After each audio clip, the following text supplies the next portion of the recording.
నమస్తే మాస్టర్స్. అర్షడ్ వర్గాల్లో మనము ఈరోజు మాట్లాడుకునే టాపిక్ ఏంటంటే క్రోధం. మీరు చూస్తే కరెక్ట్‌గా కోపం అని చెప్పరు అర్షడ్ వర్గాల్లో. క్రోధం అంటారు. క్రోధం అంటే కోపంకి ఎక్స్‌ట్రీమ్ లెవెల్ అనమాట. అంటే ఇంకా తట్టుకోలేనంత కోపమొస్తే దాన్ని క్రోధం అంటారు. అది ఇంకో లెవెల్. అది వేరే లెవెల్. కోపం అంటే ఇప్పుడు తల్లి బిడ్డను కోప్పడుతుంది. భార్యాభర్తల్లో కోపతాపాలుంటాయి. మళ్ళీ టీచరు పిల్లోడిని కోప్పడతాడు క్లాస్‌లో. అది కోపం. అంటే దానికి కంట్రోల్ ఉంటది. అంటే కోప్పడతాము, కానీ ఎక్స్‌ట్రీమ్‌గా ఏం చెయ్యము. క్రోధం అంటే ఏంటంటే మనిషిని చంపేసేంత కోపం అన్నమాట. అంటే కోపంకి ఎక్స్‌ట్రీమ్ లెవెల్ క్రోధం అంటారు. అది క్రోధమని వాడుకలో ఆ భాషలో లేకపోయినా, క్రోధమని మాట్లాడకపోయినా, ఆ కోపంకి ఎక్స్‌ట్రీమ్ లెవెల్‌ని క్రోధమని అనుకోవాలనమాట. అది దాని కాన్సెప్ట్ అది. సో, ఈరోజు దాని గురించి మాట్లాడుకుందాము. దానికి సంబంధించిన కథ తెలుసుకుందాము. తెలుసుకున్న తర్వాత దాన్ని ఎలా ఓవర్‌కమ్ చేయాలి అన్న విషయాన్ని మనం తెలుసుకుందాం. అయితే ఈ కథకి చెప్పేటప్పుడు మెయిన్‌గా మనం మాట్లాడుకునేది పరశురాముడి గురించి. అందరికీ పరశురాముడికి కోపం అనుకుంటా. కానీ పరశురాముడికి కోపం కన్నా గూడా అతను అది ఎందుకలా చేశాడు? తల్లినే చంపేశాడు, నరికేశాడు అని అంటాం కదా! అది ఎందుకు చేశాడు? ఆ లెవెల్‌కి ఎందుకొచ్చాడు అని మనం అర్థం చేసుకోవాలి ఫస్ట్. అయితే పరశురాముడి తండ్రి జమదగ్న మహాముని. అతను సప్త ఋషుల్లో ఒక ఋషి. అతని భార్య రేణుక. అయితే ఆ కాలంలో ఏంటంటే ఋషులు పూజ చేసుకోవడానికున్నప్పుడు అంటే రెడీగా వాళ్ళు పూజలు, తపస్సు చేసుకోవాలన్నప్పుడు ప్రతిరోజు వాళ్ళు 2, 3 గంటలు తపస్సు చేసుకునేవారు. అంటే తపస్సు అంటే కంటిన్యూయస్‌గా చేసుకునేది మెడిటేషన్ చేసుకునేవారు. అప్పుడు అన్నీ రెడీ చేయాలనమాట భార్య. అది రూల్. అది రూల్ అంటే అదొక పద్ధతి. రూల్ అని గాదు పద్ధతి. అందరూ ఫాలో అయ్యేవారు. రేణుక గూడా ఫాలో అయ్యేది. రేణుక ఆవిడ భార్య.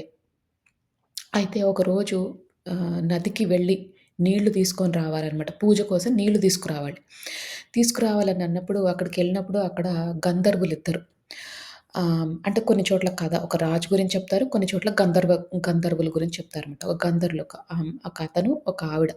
ఇద్దరు వాళ్ళు ఎంజాయ్ చేస్తుంటారు. ఆ వాటర్‌లో మంచి సరస్సులో అంతా చూస్తున్నప్పుడు 2 నిమిషాలకి తన తను మోహంలో పడిపోద్ది. మాయలో పడిపోద్ది. అంటే ఏంటి? జస్ట్ డిస్ట్రాక్షన్ అవుతదనమాట. కొంచెం డిస్ట్రాక్ట్ అయిపోద్ది. అయిపోయేటప్పటికి ఏమవుద్ది, అయ్యయ్యో! నేనెందుకిట్లా అయ్యాను అని చెప్పి తను గబగబా అక్కడ స్నానం చేసి అంటే మళ్ళీ మంచిది కాదు. ఇప్పుడు ఉ మన్ దేవుడికి పెట్టిన పూజ గాని, నీళ్లు గాని, ఏదైనా ప్రసాదం గాని పెట్టినప్పుడు మంచి ఉద్దేశ్యంతో పెట్టాలి. ఆ దేవుడే గదా! లైట్‌లే అన్నట్టు ఉండొద్దు. ఎందుకంటే మనకిష్టమైన మన బెస్ట్‌ని దేవుడికివ్వడానికి ప్రయత్నిస్తున్నాం మనం. అంతే గదా! ఇప్పుడు మనం ఫేవరెట్ హీరోని కలవడానికెళ్ళినప్పుడు పిచ్చి బట్టలేసుకొని, చింపిరి జుట్టేసుకొని, పళ్ళు తోముకోకుండా ఎళ్ళం గదా! మనకిష్టమైన వాళ్ళని కలిసినప్పుడు మంచిగా రెడీ అయ్యి, మంచిగా అంత పర్ఫెక్ట్‌గా ఉంటాం. మంచి భావనతో ఎళ్తాం. ఎందుకంటే వాళ్ళు మనం చూడాలి, మన పట్ల వాళ్ళకున్న గౌరవం ఇది అని చెప్పడానికి మనం వెళ్తాం. అలానే దేవుడికిచ్చేటప్పుడు శుద్ధిగా ఉండాలి. ఇప్పుడు తినకేంటంటే ఫీలింగ్ అశుద్ధి అయ్యాను అన్న ఫీలింగొచ్చిందనమాట. అరెరే! నేనెందుకు డిస్ట్రాక్ట్ అయిపోయాను అట్లా? ఎందుకు నేను అట్లా వాళ్ళని చూసాను అని చెప్పి బాధపడి గిల్టీ ఫీలయ్యి ఆహ్, చాలా అంటే ఎందుకట్లా మోహానికి గురయ్యాను అని చెప్పి తను స్నానం జేసి అప్పుడు నీళ్ళు తీసుకొని ఎళ్తదనమాట ఇంటికి. రోజు వచ్చే టైం కన్నా లేట్‌గా వస్తది. ఇక జమదగ్న మహాముని ఆహ్, అతనికి విపరీతమైన కోపమొస్తది. "అసలు నువ్వేంటి ఇట్లా చేశావంటే, అనుకోకుండా ఇట్లా అయిపోయింది" అని చెప్పేటప్పటికి, "నువ్వు ఒక ఋషి భార్యవి. నీకు నేను సరిగ్గా నీకు నీకు నీకు నీ కోరికలు నేను తీర్చట్లేదా? వేరే వాళ్ళని చూసి నువ్వెందుకు అట్లా మోహపడ్డావు" అని చెప్పి విపరీతమైన కోపంకెళ్ళిపోతాడు. క్రోధం. దాన్నే క్రోధం అంటారు. ఏమంటాడు అందరు పిల్లలు అతనికి కొంతమంది పిల్లలుంటారు. అందరిని పిలిచి, "మీ అమ్మ తల నరికేయండి. మీ అమ్మ ఆహ్, బ్రతికుండే హక్కు లేదు తనకి. ఎందుకంటే ఒక ఋషి భార్యగా తను తప్పు చేసింది" అనంటారు. ఎందుకు చేసి అసలు తను ఎందులోనూ పాల్పడలేదు. తను జస్ట్ చూసిందంతే. ఒక్క 2 నిమిషాలకు అది గూడా. అనంగానే అందరు పిల్లలు అతని పిల్లలందరూ కూడా చెయ్యను. మేము అమ్మని చంపము అనంటారు. పరశురాముడు మాత్రం టక్కున కత్తి తీసి వాళ్ళ అమ్మ తల నరికేస్తాడు. నరికేసిన తర్వాత అప్పుడు జమదగ్న మహాముని ఎక్స్‌పెక్ట్ చేయలేదు. కోపంలో అన్నాడు ఆ మాట. ఎక్స్‌పెక్ట్ చేయలేదు. తల నరికేసే క్రోధంలో అన్నాడు ఆ మాట. అనంగానే పరశురాముడు తల నరికేస్తాడు. తల నరికేసిన తర్వాత చాలా హ్యాపీగా ఫీల్ అవుతాడు. అమ్మా! నేను చెప్పిన మాట నువ్వు గౌరవించావు. నువ్వు చాలా కరెక్ట్ చేశావు అని చెప్పి నీకేం కావాలో కోరుకో అంటే, మా అమ్మని బ్రతికించు అని కోరుకుంటాడు పరశురాముడు. అంటే మనం పరశురాముడికి కోపం అనడం కన్నా కూడా, పరశురాముడు చేసిన సిట్యుయేషన్ వల్ల, అక్కడున్న సిట్యుయేషన్ వల్ల అలా చేయాల్సొచ్చింది, ప్రవర్తించాల్సొచ్చింది. అయితే క్రోధం అనేది చాలా మంది ఇంట్లో చూస్తాం. ఇది ఒక ఎమోషన్. అది ఒక ఇంబాలెన్స్. ఏంటంటే అనుకోకుండా ట్రిగ్గర్ అయిందది. ట్రిగ్గర్ అంటే ఇప్పుడు షూట్ చేసినప్పుడు ట్రిగ్గర్ ఇట్లా మనం గన్ పెట్టుకొని ట్రిగ్గర్ అంటాం. ట్రిగ్గర్ అంటే ఏంటి? టక్కున ఒకసారి అట్లా అట్లా బయటకొచ్చేస్తది. ట్రిగ్గర్ చేస్తామనమాట. కోపం అనేది గూడా ఏంటంటే కోపం గాని, క్రోధం గాని ఇవన్నీ గూడా ఒక ఫ్యామిలీకి చెందినవి. ఏంటంటే ఉంచుకొని మనసులో ఉంచుకొని ఒకటేసారి అది బయట పడిపోతుంది. విపరీతంగా బయటపడుతుంది. అయితే ఈ ఈ కథలో చాలా యాంగిల్స్ ఉన్నాయి. మీరు ఆలోచించాలంటే అనాలిసిస్ చేయాలంటే. ఫస్ట్ ఏంటంటే జమదగ్న మహాముని ఎందుకు అంత ఆమె ఏమి తప్పు చేయలేదు. ఎందుకు అంత ఫీల్ అయ్యాడు? ఎందుకు భార్య చూడంగానే ఎందుకంత ఫీల్ అయ్యాడంటే, ఒక యాంగిల్ ఏంటంటే, అతను మనసులోనే చాలా గిల్టీగా ఉన్నాడు ఆల్రెడీ. ఏంటంటే, అతను ఋషి గదా! ఋషి అన్నప్పుడు చాలా భార్యాభర్తలు చేయాల్సిన పనులు అన్నీ చెయ్యలేరు వాళ్ళు. ఎందుకంటే, వాళ్ళు దైవంలో ఉన్నారు, దైవ మార్గంలో ఉన్నారు. అవన్నీ చేయలేరు. జమదగ్న మహామునికి ఆల్రెడీ తెలుసు నేను భార్యని సుఖపెట్టట్లేదేమో అని ఆల్రెడీ అతనికి గిల్టీ ఫీలింగ్ ఉంది లోపల. కుమిలిపోతున్నాడు. ఎక్కడినుంచో ఉంది. ఎక్కడో 1% 10% ఎంతో పర్సెంటేజ్ లోపలుంది. ఇది చేసేటప్పటికి ఏమైంది, ఓహ్! నేను నిజంగానే చెయ్యట్లేదేమో, ఈమె వేరే వాళ్ళ మాయలో పడిపోయింది, మోహంలో పడిపోయింది. ఇంకా ఈమె వెళ్ళిపోతది అని ఏదో ఒక ఎక్స్‌పెక్టేషన్ అన్నమాట. అంటే ఏంటి, మన గిల్టీ ఫీలింగ్‌తో పాటు ఒక ఎక్స్‌పెక్టేషన్ ఎప్పుడైతే కూడుకొని ఉంటదో, అంటే ఏంటి, తిను టైంకెళ్ళాలి, రాలేదు, నాకు కావాల్సింది చేయలేదు అని అన్నీ ఒకేసారి సామూహికంగా అంటే ఒకటేసారి టుగెదర్ అన్నీ వచ్చేసేటప్పటికి అతని కోపం బర్స్ట్ అయిపోయింది. అది ఎట్లా బర్స్ట్ అయిందంటే ఒక అగ్నిపర్వతంలాగా వచ్చేసింది బయటికి. నిజంగానే రేణుక అంటే చాలా ఇష్టం భర్తకి. అతనేమి ఆ ఋషి ఏమి చంపాలని కాదు. ఆ టైంలో, ఆ మూమెంట్‌లో వచ్చిన ఎమోషనే క్రోధం అన్నమాట. అయితే ఈ క్రోధం ఎందుకొచ్చింది అంటే ఎప్పటినుంచో ఆయనకి ఆ గిల్టీనెస్ అంటే ఆ లోపల భావం ఒకటి ఆహ్, ఆహ్, కూరుకుపోయి ఉందన్నమాట. అంటే పైలప్ అయిపోయి ఉంది.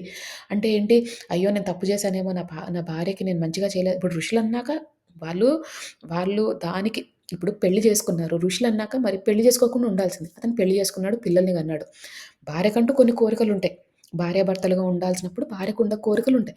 కానీ అది చేయలేకపోతున్నానన్న గిల్ట్ మనసులో పెట్టుకొని, ఇలా టైమొచ్చినప్పుడు అది ఒకటేసారి బర్స్ట్ అయిపోయిందనమాట. అది ఒకటేసారి బయటికొచ్చింది. తర్వాత మళ్ళీ, మళ్ళీ ప్రేమగానే ఉంటాడు. మళ్ళీ మంచిగా కోపం పోగా మీరు చూడండి చాలామంది కోపంలో ఉన్నప్పుడు పిచ్చి మాటలు మాట్లాడి ఏం మాట్లాడతారో గూడా తెలీదు. ఏం పగలగొడుతున్నారో తెలీదు. ఎన్ని అంటున్నారో తెలీదు. కానీ మామూలుగా ఉన్నప్పుడు వీళ్ళేనా? అంత కోపమొచ్చింది వీళ్ళకేనా? అని మనం అనుకుంటాం. ఎందుకంటే ఆ టైంకది ట్రిగ్గర్ అయింది. అంతే. జస్ట్ ఇట్లా షూట్ చేసినట్టు ఆ టైంకి ఆ బుల్లెట్ బయటకొచ్చిందంతే. ఒకవేళ, ఒకవేళ మీరు కోపంతో బాధపడుతున్నారంటే, కోపం గాని, క్రోధం గాని, ఈ ఎమోషన్‌తో బాధపడుతున్నారంటే, ఓకే. మీరు గుర్తుంచుకోవాల్సిందేంటంటే, ఎప్పటికప్పుడు ఎక్స్‌పెక్టేషన్స్ పెట్టుకోవద్దు. అంటే, ఇప్పుడు ఈ జమదగ్న మహాముని ఏమనుకున్నాడు, ఇట్లా భార్య టైంకెళ్ళింది, టైంకి రావాలి అనుకున్నాడు. ఎందుకు? ఆ ఎక్స్‌పెక్టేషన్ ఎందుకు? కొంచెం లేట్ అయితే ఏమైద్ది? ఇప్పుడు ఒక 5, 10 నిమిషాలు లేట్ అయింది. లేకపోతే అరగంట లేట్ అయింది. లేట్ అయితే ఏమైంది? అది ఆ టైంలో అర్థం లేదనుకో. ఈ టైంలో మనం ఎందుకు ఎక్స్‌పెక్టేషన్స్ పెట్టుకుంటున్నాం? పిల్లలంటే ఇంత రావాలి స్కోరు. భర్త అంటే ఈ టైంకి ఇంటికి రావాలి. వేరే వాళ్ళతో వెళ్ళకూడదు బయటికి. వాళ్ళ ఫ్రెండ్స్ తోటి తిరగడానికి వెళ్ళకూడదు. ఎప్పుడు మనతోటే ఉండాలి. మనం ఏదైనా పని చేస్తుంటే వాళ్ళు హెల్ప్ చేయాలి. ఎక్స్‌పెక్టేషన్స్ ఎప్పటికప్పుడు ఎక్స్‌పెక్టేషన్స్ కరెక్టే. మనం కూడా మనుషులమే. మనకు కూడా ఉంటాయి కొన్ని ఎక్స్‌పెక్టేషన్స్ కరెక్టే. కానీ ఎక్స్‌పెక్టేషన్స్ పెట్టుకున్నప్పుడు దానికి రిజల్ట్ రాకపోతేనే వచ్చేది కోపం. నేను చెప్పాను. నేనెప్పుడు చెప్పినా నువ్వు ఇలాగే చేస్తావు. ఈ పని చేయవు, ఆ పని చేయవు అని మనం చెప్తుంటాం. అందుకని ఎక్స్‌పెక్టేషన్స్ తగ్గించుకోండి. మీరు ఒకవేళ ఇల్లు పర్ఫెక్ట్‌గా ఉండాలనుకోండి, అది తగ్గించుకోండి. ఇల్లే గదా! ఇప్పుడు ఒక భర్త ఇంటికి రాగానే అమ్మాయి రెడీగా ఉండాలి, చక్కగా అందంగా ఉండాలి, ఇల్లంతా నీట్‌గా ఉండాలని ఒక ఎక్స్‌పెక్టేషన్ ఉంది. కానీ ఆ అమ్మాయి ఏమి గో త్రూ అవుతుందో ఆ భర్తకి భర్తకి తెలీదు ఇంట్లో ఎన్ని పనులుంటాయి, ఎంతమందితో కోఆర్డినేట్ చేయాలి, ఇంత టెన్షన్‌లుంటాయి. పిల్లలు ఒక పక్క ఇది గావాలి, అది గావాలని అడుగుతూ ఉంటారు. చాలా ఉంటాయి. ఎవరికి ఉండాల్సిన స్థితిలో అవుంటాయి. అలానే భార్య భర్తని ఎక్స్‌పెక్ట్ చేసిందనుకోండి, మా భర్త ఎంజాయ్ నేనింత కష్టపడుతున్నాను, నేను ఇంట్లో ఉంటాను, ఆయన పోయి హాయిగా ఫ్రెండ్స్‌తో తిరుగుతున్నాడంటే, మగవాళ్ళకి కూడా సవాలక్ష టెన్షన్‌లుంటాయి. మనకు తెలీదు. ఎవరికి ఉండాల్సిన టెన్షన్‌లు వాళ్ళకుంటాయి. అందుకే అంటారు సీత కష్టాలు సీతవి, పీత కష్టాలు పీతవి. మనం బయట నుంచి చూస్తే పీతకేం కష్టాలనుకుంటాం. దానికుండాల్సిన కష్టాలు దానికుంటాయి. అలానే మనం అది గుర్తుంచుకోవాలి ఎప్పుడు గూడా. ఇప్పుడు భర్త బయటికెళ్ళాడంటే ఒక 1,00,000 కష్టాలుంటాయి. వాళ్ళొచ్చి అన్నీ మనకు చెప్పుకోరు, షేర్ చేసుకోరు. వాళ్ళకంటూ కొంచెం టైం ఇవ్వాలి మనం. ఎళ్ళండి, ఎంజాయ్ చేయండి. మీ ఫ్రెండ్స్‌తో ఎళ్ళండి. ఏం చేస్తారు మహా అయితే ఒక సినిమాకెళ్తారా వాళ్ళ ఫ్రెండ్స్ తోటి, ఇంకేదైనా జేస్తారు. తప్పు పనేం చేయట్లేదు గదా! జస్ట్ ఎంజాయ్ చేస్తున్నారంతే. అలానే భార్య ఇంట్లో ఉన్నప్పుడు పర్ఫెక్ట్‌గా లేకపోయినట్టు, మీ అమ్మలాగా ఉండకపోయినా, మీరనుకున్నట్టు ఇల్లుంచకపోయినా కొన్ని ఎక్స్‌పెక్టేషన్స్ తగ్గించుకోండి. అలానే ప్రతిరోజు మా భర్త బయటికెళ్తాడంటే అది తప్పు. వారంకోసారి, వారానికి 2 సార్లు ఒక లిమిట్ పెట్టుకోండి. అలానే మీరు గూడా మీ వైఫ్‌కి చెప్పండి. సరే ఇలా ఉన్నావు కదా! మా మా అమ్మ నాన్నలొచ్చినప్పుడు మంచిగా ఉంచుతాం ఇల్లు. లేకపోతే ఎవరైనా వచ్చినప్పుడు నీట్‌గా ఉంచుకుందాం. అట్లా. లేకపోతే నేను హెల్ప్ చేస్తాను నీకు అన్నట్లు ఎక్స్‌పెక్టేషన్స్ పెట్టుకోండి. ఇదేంటి ఎవరైతే కోపానికి గురై ఉన్నవాళ్ళు అంటే వాళ్ళకి కోపం తొందరగా వస్తుందనుకున్న వాళ్ళకి ఇది సొల్యూషన్. ఎక్స్‌పెక్టేషన్స్ తగ్గించుకోవడం. ఎవరైతే కోపం బాగా వచ్చే వాళ్ళ పక్కనున్నారో ఎందుకంటే కోపమొచ్చిన వాళ్ళు ఇంపాక్ట్ అవుతారు. పక్కనున్న వాళ్ళు గూడా చాలా ఇంపాక్ట్ అవుతారు. అది ఆ ఇంట్లో ఉన్న వాళ్ళకే తెలుసు. ఒకవేళ భార్యాభర్త మధ్యలో భర్తకి చాలా కోపం అనుకోండి. ఎగ్జాంపుల్ భర్తకి ఉండొచ్చు, భార్యకి ఉండొచ్చు. భర్తకి చాలా కోపం అనుకోండి. ఆ కోపం వచ్చినప్పుడు అది ఎందుకో ట్రిగ్గర్ అయింది ఆ కోపం. అయినప్పుడు ఆ పక్క వాళ్ళందరూ గూడా ఇంపాక్ట్ అవుతారు. అనుకుంటారు నీకేమైంది? నేను కదా కోపం వచ్చిందని. కానీ పక్క వాళ్ళందరూ గూడా తెలియకుండానే ఇంపాక్ట్ అవుతారు. దీనికేంటి సొల్యూషన్ మరి? అంటే ఇప్పుడు కోపమొచ్చిన వాళ్ళు ఎప్పటినుంచో మనసులో పెట్టేసుకుంటారు. ఈ కోపం గాని, క్రోధం గాని ఎక్స్‌ట్రీమ్‌గా వచ్చిన వాళ్ళు. కోపం అనేది మనం అనుకున్నట్టు ఏదో గొడవ పడతారు, కోప్పడతారు, మళ్ళీ మళ్ళీ బ్యాకొచ్చేస్తారు. కలిసిపోతారు. ఈ క్రోధం వచ్చిన వాళ్ళకి ఏం చేస్తున్నారో వాళ్ళకి తెలీదు. ఏం మాట్లాడుతున్నారో వాళ్ళకి తెలీదు. నోట్లో నుంచి ఎంత చెత్త మాటలొస్తున్నాయో గూడా వాళ్ళకి తెలీదు. వాళ్ళకసలు అర్థం గాదు. అలాంటప్పుడు మనం ఫస్ట్ చేయాల్సిందేంటంటే, మనం బయట వాళ్ళనుకోండి, కోపమొచ్చిన వాళ్ళకి పక్కనున్న వాళ్ళనుకోండి, మనం ఫస్ట్ వాళ్ళ మాటలని పర్సనల్‌గా తీసుకోవద్దు. వాళ్ళు కోపంలో అన్నారు ఆ మాటల్ని. మనం ఏం చేస్తామంటే, ఆ మాటలు పట్టుకొని, "అదిగో నువ్వు ఆ మాటన్నావు, నువ్వు ఆ మాటన్నావు, నన్ను చచ్చిపోమన్నావు, లేదంటే నువ్వెందుకు పనికిరావన్నావు, నువ్వు పిచ్చిదానివన్నావు" అని పట్టుకొని పీకి, పీకి, పీకి, పీకి దాన్ని పెద్దగా చేసుకుంటాం. సో, ఫస్ట్ మనం చేయాల్సిందేంటంటే, వాళ్ళు కోపంలో అన్న మాటలన్నిటిని మర్చిపోండి. క్రోధంలో అన్న మాటలన్నిటిని మర్చిపోండి. ఎందుకంటే వాళ్ళు కావాలని అనరు. ఆ ఎమోషన్‌లో అన్నారు. తర్వాత ఆ క్రోధం తగ్గిపోయిన తర్వాత అంటే క్రోధం చాలా రోజులుందనుకోండి ఒక 1, 2 డేస్. మీరు వెళ్లి మాట్లాడినంత మాత్రాన మీకేమి మీ రిలేషన్ ఏం మీ వాల్యూ ఏం పడిపోదు. యూజువల్‌గా ఏంటంటే నువ్వట్లా బిహేవ్ చేసావు, నువ్వు ఇంట్లో అన్నీ పగలగొట్టావు, నేనేంటి నీతోటెళ్లి మాట్లాడేది అన్న ఒక ఫీలింగ్ ఉంటది మనిషికి. ఓకే. "నువ్వన్నీ ఇరగ్గొట్టావు గదా ఇంట్లో. నువ్వే ఎళ్లి క్లీన్ జేసుకో. నువ్వే అన్ని చెయి. నేనెందుకు జేయాలి? నువ్వు గదా జేసింది" అన్నట్టుంటది కదా! మీరు ఎళ్లి చేసినంత మాత్రాన, మీరెళ్లి మాట్లాడినంత మాత్రాన, అతను చేసిన పని మాట్లాడినంత మాత్రాన మీరేమి తగ్గిపోరు. వాళ్ళు ఆల్రెడీ ఆ పని చేసినందుకు గిల్టీ ఫీల్ అవుతూనే ఉంటారు. ఓకే. చాలామంది ఏమైనా తప్పు పని చేసినా, కొట్టినా, ఎమోషనల్ ఎమోషనల్‌గా అయిపోయి కొట్టినా ఒక్కొక్కసారి రెగ్యులర్‌గా కొట్టి చితక్కొడుతుంటే ఆ రిలేషన్‌షిప్‌లో ఉండమని నేను చెప్పట్లేదు. ఒక్కోసారి ఎప్పుడైనా ఎమోషన్‌గా అయ్యి ఒకవేళ అనుకోకుండా ఒక చిన్న మాట అన్నా, మనం దాన్ని పట్టుకొని దాని పరిస్థితులు ఆలోచించండి ఒకసారి. ఎందుకు అన్నారు? నేను తప్పేం చేశాను? నేను తప్పు చెయ్యకుండానే నన్ను మాటలంటున్నారంటే అది అది వేరే విషయం. నన్ను రోజు కొట్టి తిడుతున్నారు, చంపేస్తున్నారు, అనవసరమైన విషయాలకి అంటున్నారంటే అది వేరే విషయం. కానీ ఒకవేళ నేను తప్పు చేశాను, నేను అనరాని మాట ఒకటి అన్నాను, లేకపోతే ఒక అబ్యూజ్ చేశాను, లేకపోతే నేనింకేదైనా అతనికి కోపం వచ్చేలాగా నేను ప్రవర్తించానని మీకనిపిస్తే, అదంతా మీ మధ్యే ఉంటుందది. 4 గోడల మధ్యలో తెలుస్తుంది. ఎవ్వరికీ అర్థం గాదు. బయట వాళ్ళొచ్చి చెప్పలేరు. అది మీ మధ్యలోనే ఉంటుంది. సో, అది మీకలా అనిపిస్తే మీరు ఇమ్మీడియేట్‌గా వెళ్లి వాళ్ళకి సారీ జెప్పండి. కూర్చొని మాట్లాడుకోండి. దాని సొల్యూషన్ తీసుకోండి. ఒక్కొక్కసారి వాళ్ళు మాట్లాడడానికి సిద్ధంగా ఉండరు. ఎందుకంటే క్రోధంతో ఊగిపోతున్నారు. కామ్ అవ్వడానికి ఫస్ట్ మీరు ప్రయత్నించాలి. ఎందుకంటే కామ్ అవ్వాలి అంటే వాళ్ళు ఎవరినైతే రెస్పెక్ట్ చేస్తారో ఒక మనిషి ఉంటారు కదా! వాళ్ళ ఇంట్లో వాళ్ళ నాన్నో, అమ్మో లేకపోతే వాళ్ళకి కావాల్సిన ఫ్యామిలీ ఎవరో ఒకళ్ళు ఉంటారు కదా! వాళ్ళకి ఇష్టమైన వాళ్ళు ఒకళ్ళుంటారు. ప్రతి మనిషికి ఒక close friend, close family member ఎవరో ఒకళ్ళు. వాళ్ళని పిలిచి వాళ్ళకి చెప్పండి. నేను ఇట్లా తప్పు చేశాను. అనుకోకుండా అయిపోయింది. ఆయనకు కోపమొచ్చింది. లేదంటే నాకు తెలియట్లేదు ఆయనకెందుకు కోపమొచ్చిందో అని ఆయనకి ఒక్కళ్ళకే ఊరంతా చెప్పుకోకండి మళ్ళీ. ఆయన ఒక్కళ్ళకి చెప్పుకునే ప్రయత్నం చేయండి. అప్పుడేమవుతదంటే వాళ్ళకి కూడా ఆ కామ్ అంటే కొంచెం కామ్ అవుతారనమాట. అంటే ఏంటి వాళ్ళే అయ్యో! అనుకోకుండా ఇది అయిపోయింది. అంటే మీ మెసేజ్‌ని వేరే వాళ్ళ త్రూగా కమ్యూనికేట్ చేస్తున్నారు. కానీ ఆ మనిషి ఎవరైతే చెప్తున్నారో అతను రిలయబుల్‌గా ఉండాలి. అంటే అతనెళ్లి ఊరంతా చెప్పే మనిషి ఉండకూడదు. ఎవరో ఒకళ్ళు కొంచెం ఈ ఫ్యామిలీని బాగు చేద్దాం అనుకునే మనిషి ఎవరైతే ఉంటారో అతన్ని ఎప్పుడు అతనికి చెప్పు ఉంచండి. ఇట్లా అనుకోకుండా ఇట్లా అవుతుంటాయండి అని. ఇంకోటి గుర్తుంచుకోండి. ఒక ఇద్దరు మనుషులున్న ఇంట్లో గొడవలు రాకుండా ఉండవు. కోపాలు రాకుండా ఉండవు. ఒక ఇద్దరు మనుషుల మధ్యలో అసలు కోపమే రావట్లేదంటే అక్కడ ఇంకేదో జరుగుతున్నట్టు. అంతే. వాళ్ళిద్దరూ ఒక రిలేషన్‌షిప్‌లో లేనట్టు. భార్యాభర్తలుగా లేనట్టు. తల్లి, తండ్రి అయినా, తల్లి బిడ్డలైనా, తండ్రి బిడ్డలైనా, అక్క చెల్లెలైనా, అన్నాతమ్ముళ్ళైనా కోపాలు, ద్వేషాలు రావడం సహజం. క్రోధం రావడం సహజం. కానీ ఎంత తొందరగా మీరు బ్యాక్ వచ్చి కలుస్తున్నారన్నది ఇంపార్టెంట్. అంటే ఇప్పుడు కోప్పడ్డారు, క్రోధమయింది, ఏదో పగలగొట్టుకున్నారు, వెళ్ళిపోయారు.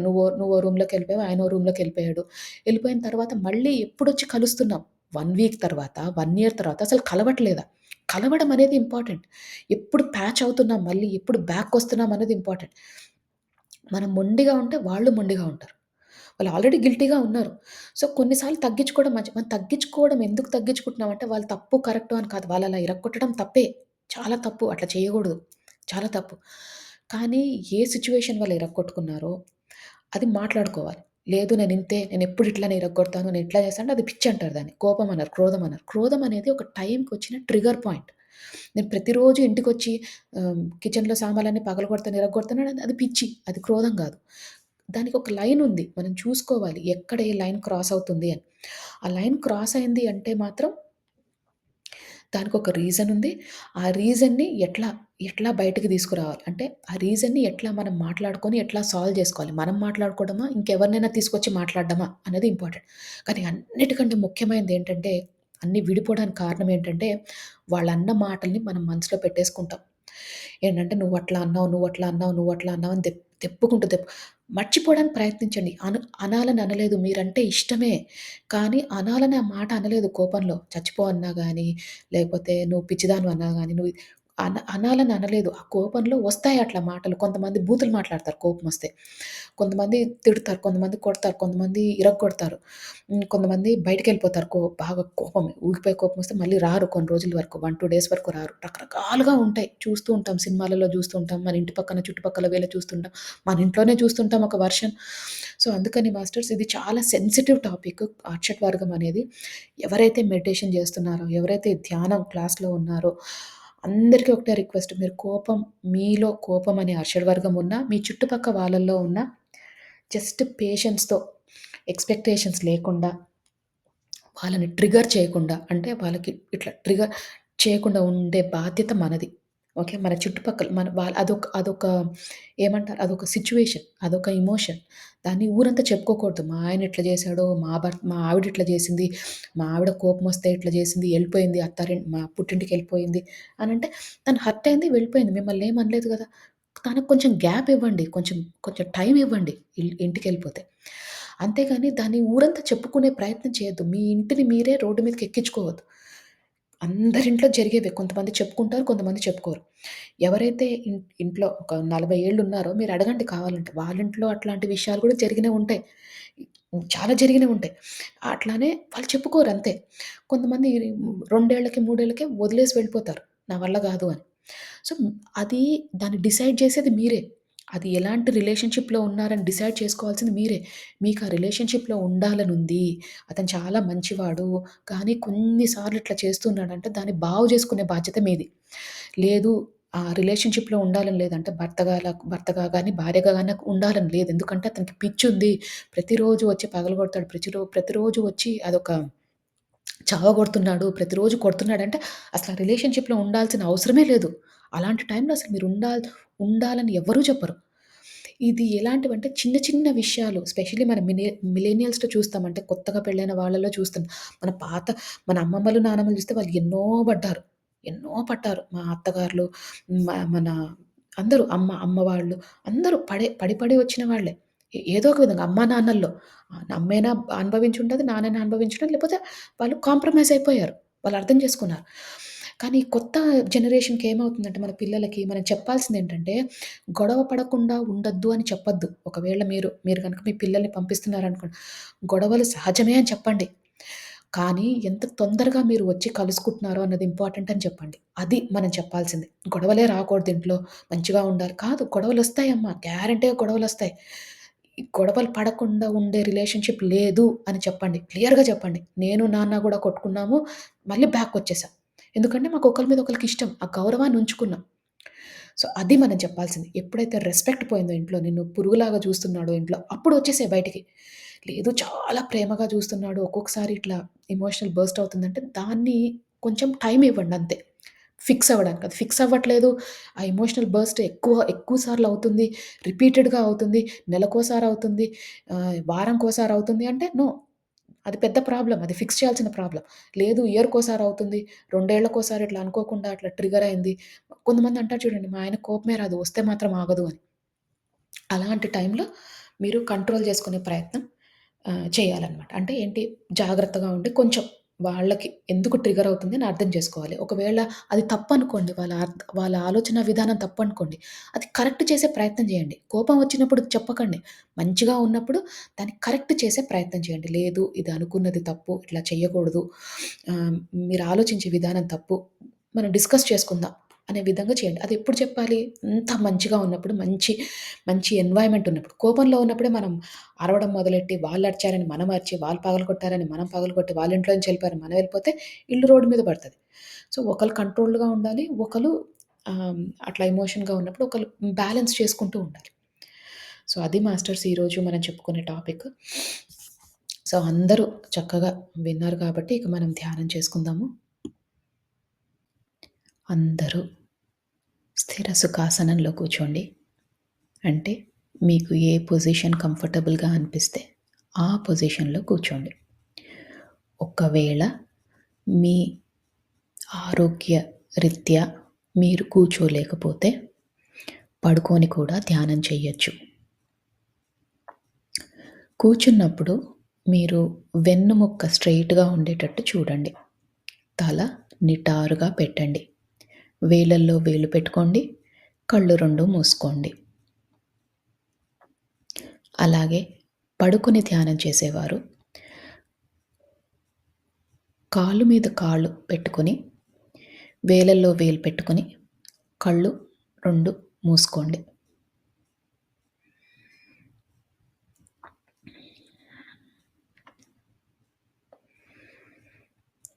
ఇప్పుడు మనము నిండు శ్వాసని తీసుకుందాం. అంటే శ్వాస ఎంత నిండుగా ఉండాలంటే, మనం శ్వాస లోపలికి పీల్చుకుంటున్నప్పుడు, ఈ విశ్వంలోని సమస్త కాస్మిక్ ఎనర్జీ అంతా కూడా మీ శరీరంలోకి వెళ్తున్నట్టు భావించండి. ఈ విశ్వంలో ఎంతో మంచి పాజిటివ్ ఎనర్జీ ఉంది. అదంతా కూడా మనం స్వీకరిస్తున్నాం. మన శరీరాన్ని, మన మనసుని ఓపెన్ చేసి పెట్టుకున్నాం. ప్రతి ఒక్క కాస్మిక్ ఎనర్జీ గానీ, పాజిటివ్ ఎనర్జీ గానీ రిసీవ్ చేసుకునే స్థితిలోకి వెళ్ళబోతున్నాం. అందుకని చక్కగా ఒక్క నిండైన శ్వాస తీసుకోండి.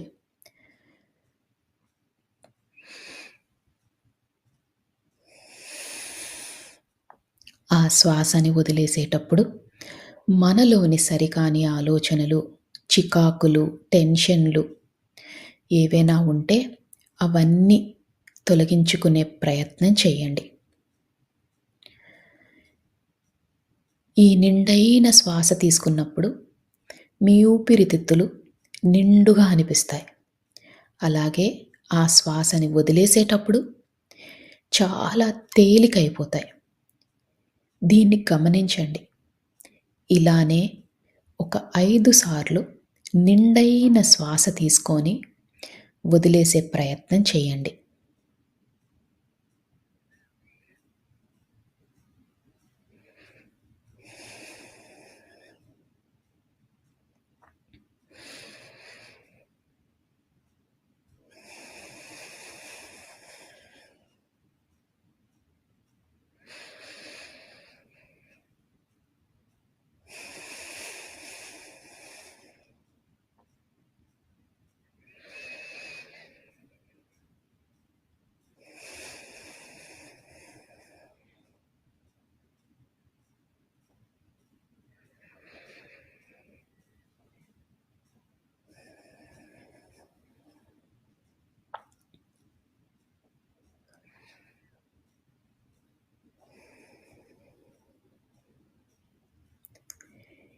ఇప్పుడు మీ మనసు, శరీరం చాలా తేలికైనట్టు మీకు భావన కలుగుతుంది. మనమిప్పుడు శరీరంలో ప్రతి భాగాన్ని రిలాక్స్ చేసుకునే ప్రయత్నం చేద్దాం. అంటే ముందుగా సహస్రారం, తల భాగం, దాన్ని రిలాక్స్ చేసుకునే ప్రయత్నం చేద్దాం. అలానే ముఖము, చెవులు, భుజాలు, చేతులు, చేతి వ్రేళ్ళు, పొట్ట, నడుము, కాళ్ళు, పాదాలు, కాలి వ్రేళ్ళు అన్నిటినీ రిలాక్స్ చేసుకోండి. రిలాక్స్ చేయడం అంటే మీరు కంఫర్టబుల్ పొజిషన్లో కూర్చున్నట్టు, అలానే తేలిగ్గా అయినట్టు మీకు అనిపిస్తే మీ శరీరం రిలాక్స్ అవుతున్నట్టు. బిగించి పట్టకండి. శరీరాన్ని చాలా లూజ్గా, రిలాక్స్డ్గా చేయండి.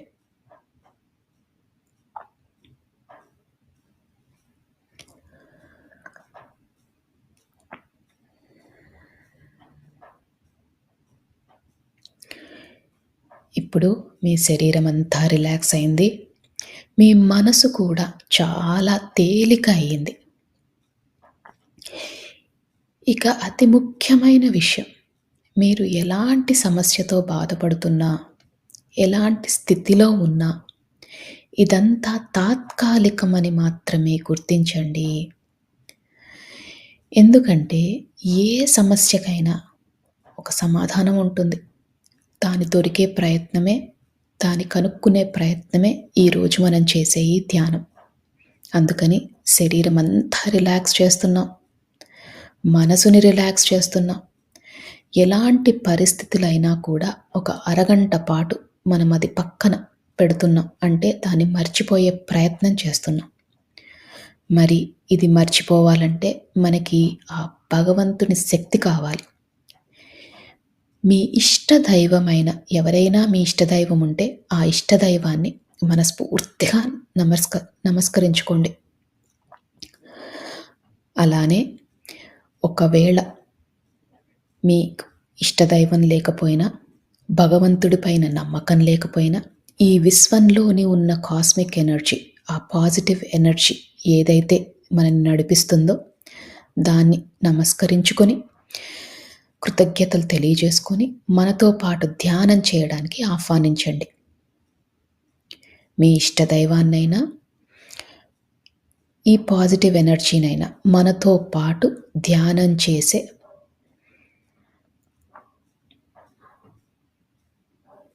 అవకాశాన్ని మనకి ఇవ్వమని మనస్ఫూర్తిగా ఆర్తితో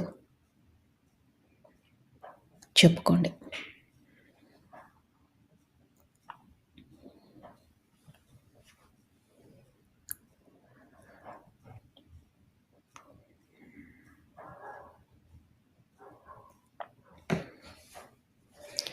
మీ శరీరం అంతా తేలికైపోయింది. మీ మనసు కూడా చాలా తేలిగ్గా ఉంది. ఇక మనం ధ్యాన లోతుల్లోకి వెళ్దాం.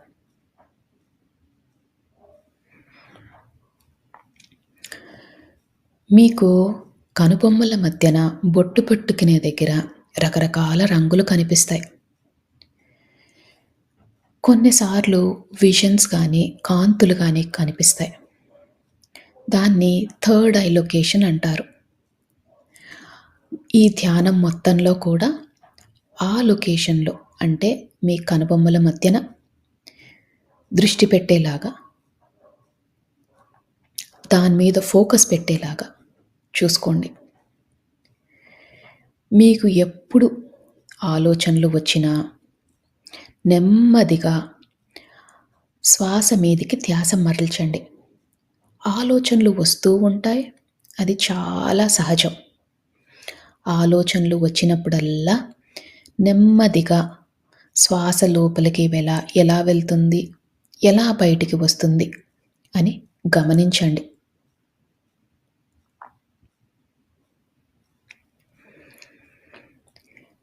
ఆలోచనలతో పోట్లాడొద్దు. నెమ్మదిగా శ్వాస మీదికి ధ్యాస మరల్చండి.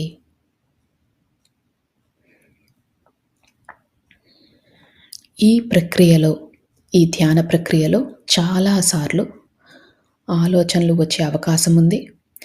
మనం ధ్యానం లోతులోకి వెళ్ళినప్పుడు ఏ ఆలోచనలు రావు. అందుకనే ఆలోచనలు వచ్చినప్పుడల్లా శ్వాస మీదికి ధ్యాస మరల్చండి.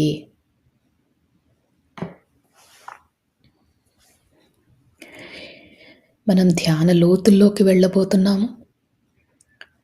ఇక ఒక్క 3 సార్లు మళ్ళీ మంచి నిండైన శ్వాస తీసుకొని వదిలేయండి. శ్వాస తీసుకుంటున్నప్పుడు మీతో పాటు ఉన్న భగవంతుని శక్తి కూడా మీ దగ్గరికి వస్తున్నట్టు, అలానే ఈ విశ్వంలోని కాస్మిక్ ఎనర్జీ శక్తి అంతా కూడా మీ శరీరంలోకి వెళ్తున్నట్టు భావించండి. ఈసారి ఆ శక్తి రెండింతలయ్యింది. ఎంతో అద్భుతమైన ఈ శక్తిని మనం స్వీకరిస్తున్నాం.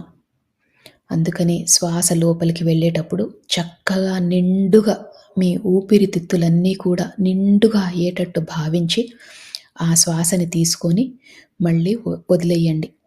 ఇలా 3 సార్లు చేయండి.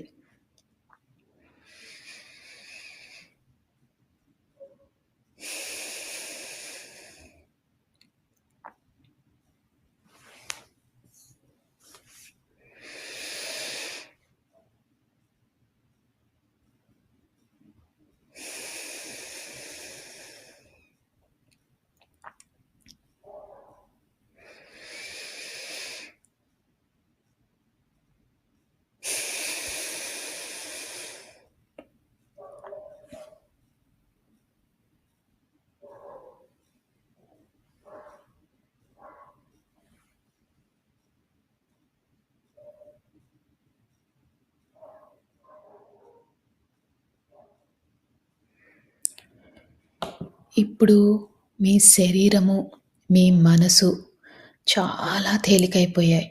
ఇంకా మీరు ధ్యాన లోతుల్లోకి వెళ్ళారు. అంటే మీ పక్క జరిగేవి ఏమీ వినిపించవు. నా మాటలు మాత్రమే వినిపిస్తున్నాయి.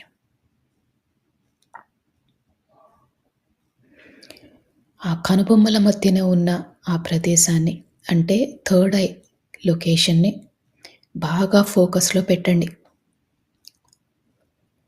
ఒక్కోసారి మీకు ఆ థర్డ్ ఐ లొకేషన్‌లో కొంచెం భారంగా అనిపించినా, నొప్పిగా అనిపించినా అది చాలా సహజం.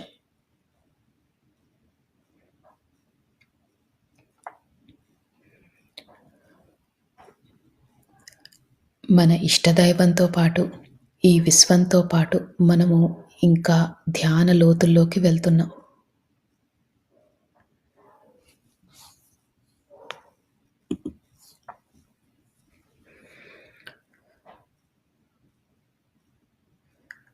ఈ ధ్యాన లోతుల్లోకి వెళ్ళేటప్పుడు మీరు గమనించాల్సిన విషయం, మీ శరీరమంతా చాలా తేలికైపోయింది. మీకు ఎలాంటి ఇబ్బందులు లేవు. మీరు చాలా ధ్యాన స్థితికి వెళ్ళబోతున్నారు. ఈ విశ్వం మనకు సహకరిస్తుంది.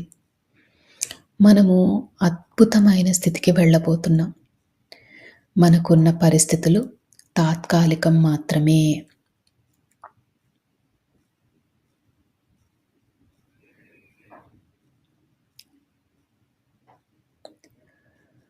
మనము ఈ జీవితానికి, ఈ విశ్వానికి, మన ప్రయాణానికి, ఈ జీవన ప్రయాణానికి కృతజ్ఞతలు తెలియజేసుకోవాలి. ఎందుకంటే ఎంతో అదృష్టముంటే మనం ఈ ధ్యాన మార్గంలోకి వచ్చాము. జ్ఞానాన్ని తెలుసుకుంటున్నాము. అందుకని మనము మనస్ఫూర్తిగా ఒకసారి కృతజ్ఞతలు కూడా తెలియజేసుకుందాం.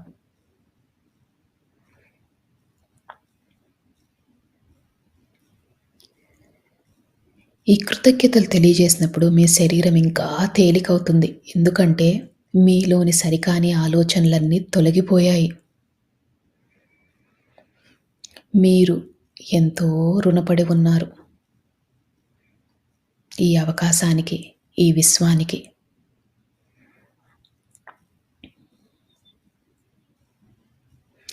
మనసుని బాగా తేలిక చేసుకోండి. అదే స్థితిలో ఉండండి.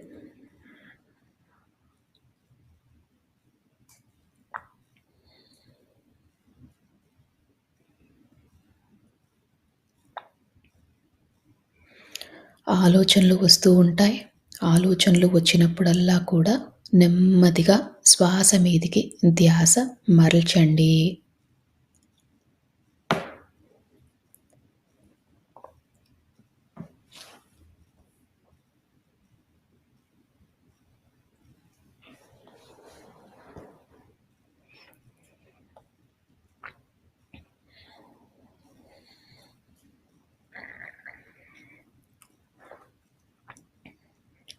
మనము మానవ జన్మ ఎత్తిందే కర్మలు తీర్చుకోవడాని కోసం. అంటే ఎన్నో జన్మలుగా కర్మలు చేస్తున్నాం. దాన్ని తొలగించుకునే ప్రయత్నం చేస్తున్నాం. ఈ కర్మలు తొలగిపోవాలంటే మనలో పరివర్తన చాలా ముఖ్యం. అలానే పశ్చాత్తాపం, ప్రాయచిత్తం కూడా చేసుకోవాలి. అంటే మనం చేసిన తప్పులని గతంలో గాని, గత జన్మలలో గాని చేసిన తప్పులని క్షమించమని మనస్ఫూర్తిగా కోరండి.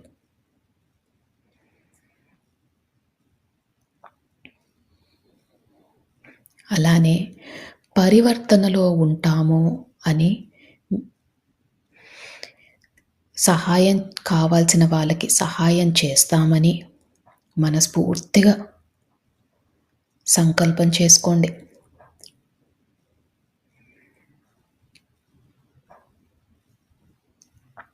మా వద్దకు సహాయం కోరి వచ్చిన వారికి తప్పకుండా మాకు ఉన్నంతలో తోచినంత తప్పకుండా సహాయం చేస్తాము. మేము నేర్చుకుంటున్న ఈ ధ్యానాన్ని, జ్ఞానాన్ని పంచుతాము.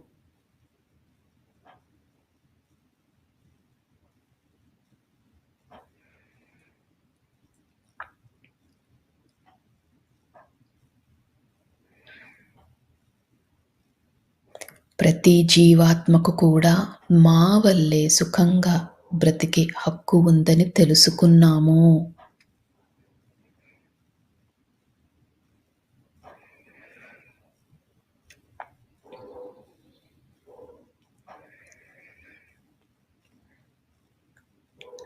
ఈ విశ్వానికి, ఈ భూమాతకు కావాల్సిన సహాయం చేస్తాము.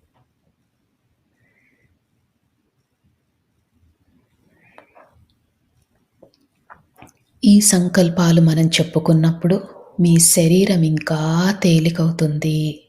మీ మనసు కూడా బాగా తేలికవుతుంది.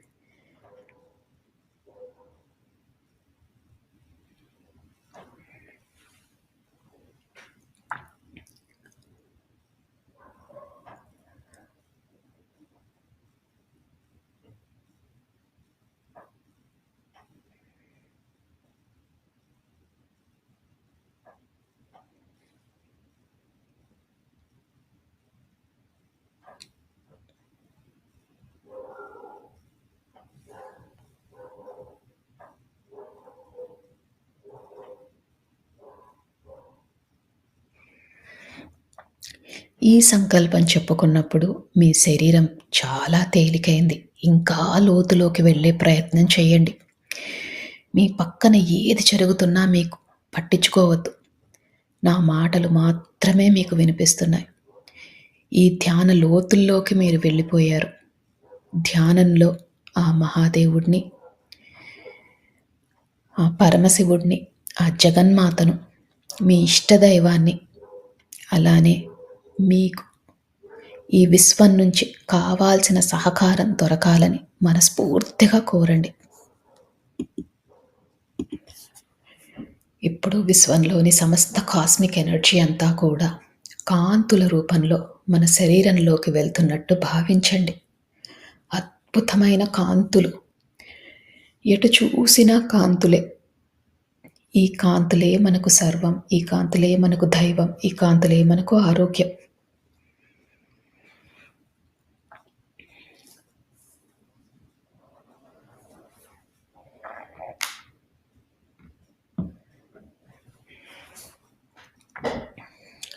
ఈ అద్భుతమైన కాంతుల వల్ల మన శరీరం చాలా ఆరోగ్యంగా ఉంటున్నట్టు భావించండి.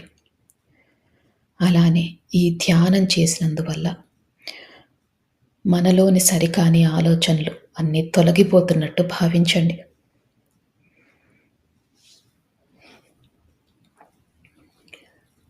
ఈ రోజు నుంచి మన కుటుంబ కలహాలన్నీ తొలగిపోతాయి. మన ఆర్థిక స్థితి మెరుగుపడుతుంది. మనం పడుతున్న మానసిక వ్యధ తొలగిపోతుంది. మన ఆరోగ్యం మెరుగుపడుతుంది. అద్భుతమైన కాంతులు, ఎటు చూసినా కాంతులే.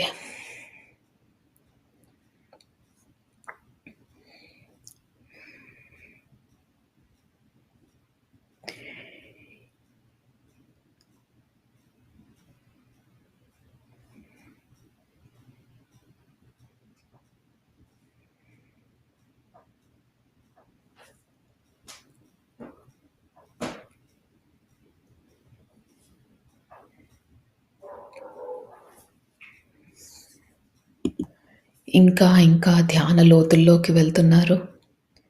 అద్భుతమైన స్థితి, శరీరము, మనసు అన్నీ తేలికైపోయాయి.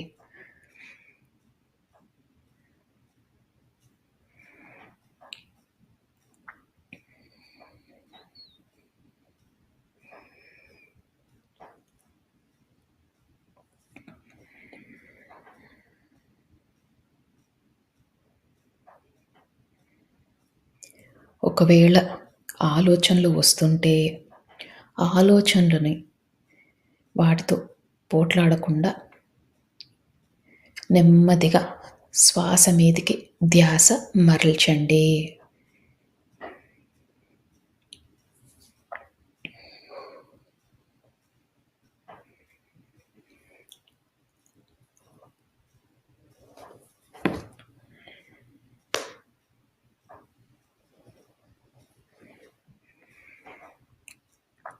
ఇంకా ఇంకా ధ్యాన లోతుల్లోకి వెళ్తున్నారు.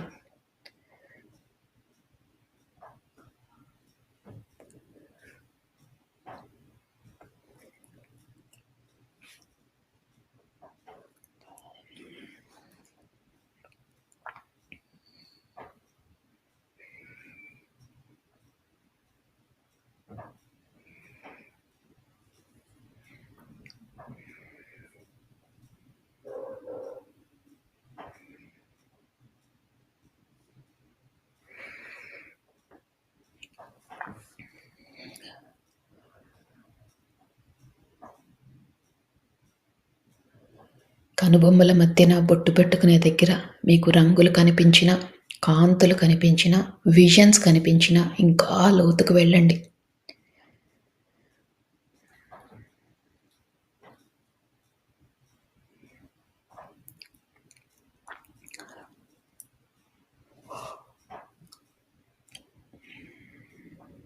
అద్భుతమైన ధ్యాన స్థితిలో ఉన్నారు. సంకల్పాలు చెప్పుకున్నాం. పశ్చాత్తాపంలో ఉంటామని, ప్రాయశ్చితం చేసుకుంటామని, పరివర్తనలో ఉంటామని మనము విశ్వానికి మాట ఇచ్చాం.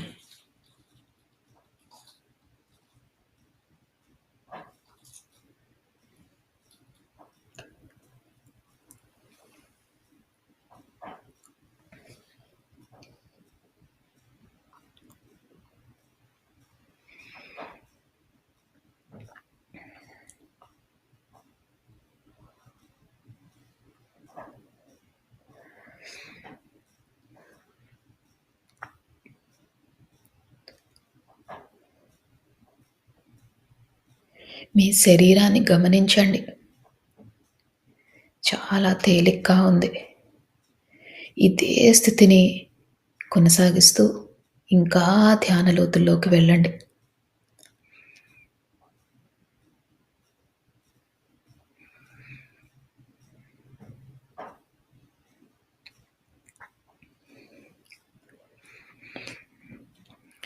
ఇప్పుడు మీరు ఈ జన్మలో ఎవరినైనా మీరు బాధ పెట్టి ఉంటే మనస్ఫూర్తిగా వాళ్ళకి క్షమాపణలు తెలియజేసుకోండి.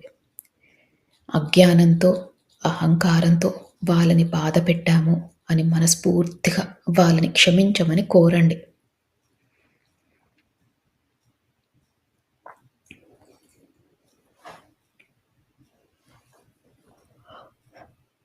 అలానే ఎవరైనా మిమ్మల్ని బాధపెట్టి ఉంటే ఈ ఈ గతంలో వారిని మనస్ఫూర్తిగా మీరు క్షమించండి. వారు తెలియక, అజ్ఞానంతో, అహంకారంతో తప్పులు చేసి ఉంటారు. అందుకని మీకు వారిపైన ఎలాంటి కోపమున్నా, ద్వేషమున్నా అవన్నీ తొలగించుకోండి.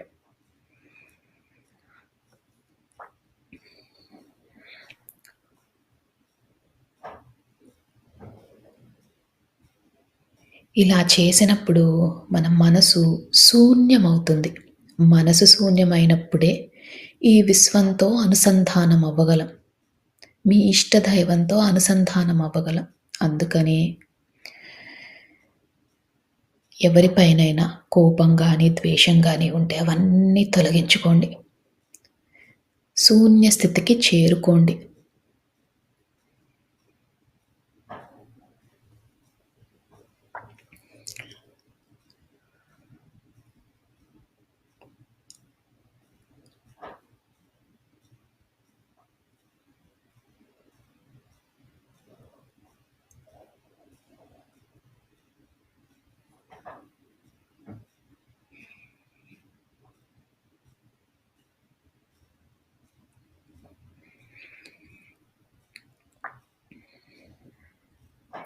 ఎప్పుడైతే మనం క్షమాపణలు కోరామో, మనని బాధపెట్టిన వారిని క్షమించామో, మన మనసు శూన్య స్థితికి చేరుకుంది. మీరు ఇంకా ధ్యాన లోతుల్లోకి వెళ్తున్నారు. ఆ విశ్వంతో అనుసంధానం అవుతున్నారు.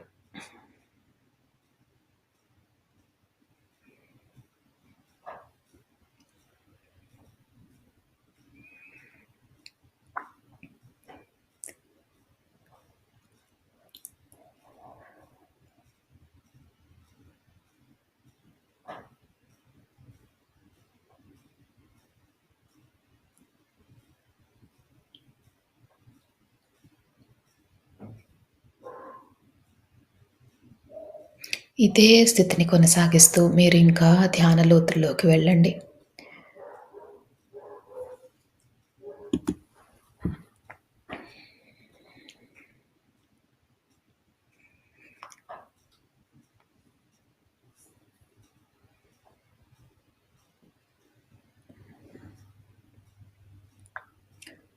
అద్భుతమైన ధ్యాన స్థితిలో ఉన్నారు. ఇదే స్థితిని కొనసాగిస్తూ మీరు ఇదే స్థితిలో ఉండొచ్చు. ఒకవేళ ఈ స్థితి నుంచి బయటికి రావాలనుకుంటే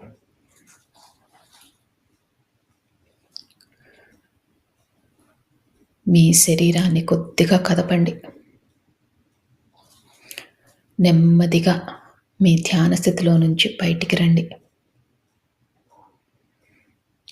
చేతులు రెండు విడదీయండి. కళ్ళ మీద పెట్టుకోండి. మీతో పాటు ధ్యానం చేసిన వారందరికీ కూడా మనస్ఫూర్తిగా కృతజ్ఞతలు తెలియజేసుకోండి. ఈ విశ్వానికి కృతజ్ఞతలు తెలియజేసుకోండి. మీ ఇష్టదైవానికి కృతజ్ఞతలు తెలియజేసుకోండి. మీ మాస్టర్స్కి కృతజ్ఞతలు తెలియజేసుకోండి. ఇంత మంచి జీవితాన్ని ధ్యానం చేసుకునే అవకాశాన్ని ఇచ్చినందుకు మనస్ఫూర్తిగా ధన్యవాదాలు తెలియజేసుకుంటూ అలానే తెలియక చేసిన తప్పులేవైనా ఉంటే క్షమించమని కోరుతూ, మీరు ధ్యాన లోతుల్లో నుంచి బయటికి రావచ్చు.